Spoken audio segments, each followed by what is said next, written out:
So for today, we'll learn how to play Señorita by Shawn Mendes and Camila Cabello. Cabello or Cabello? Kayo na bahala. So let's get started. So let's have first the intro. So ang intro, ang unang chord ay A minor. So sa ukulele, ang A minor ay ilalagay nyo lang ang yung middle finger sa second fret ng G string. This is A minor. Then, ang next na chord ay C. So, yung pinky nyo ay lagay nyo lang sa third string ng A string. Then, pagkatapos ng C ay F.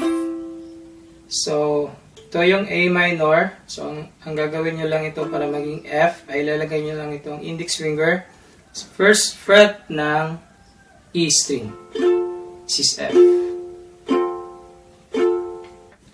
So, next chord ay E minor.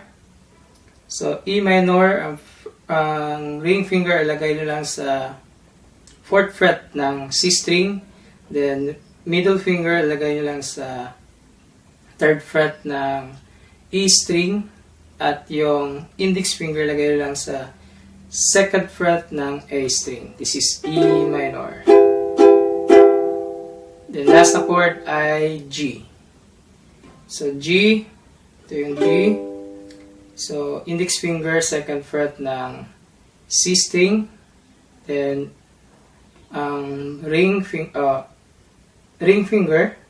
lagay nyo lang sa third fret ng E string at ang yung middle finger lagay nyo lang sa second fret ng A string.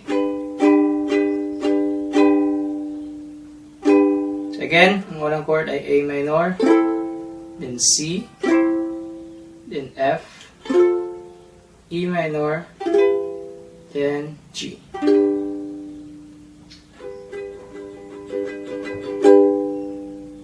So ito yung intro.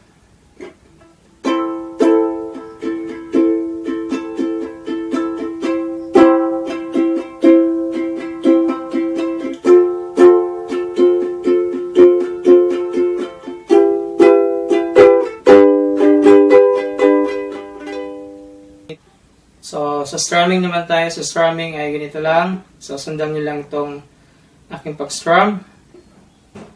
1, 2, 3, go!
So, ang chord pattern nito ay halos ginamit sa buong part ng kanta instead of yung second verse. So, sa second part ng second verse, instead of A minor, then C, then F, then E minor, then G. Instead of this pattern, ang ginamit na pattern ay A minor, then pagkatapos ng A minor ay C. Then pagkatapos ng C ay diretsyo na sa G. So ganito yung second verse.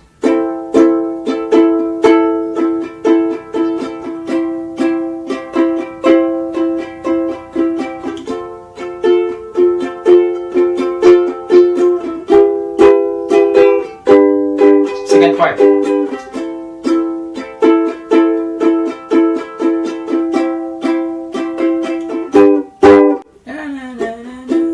Chorus.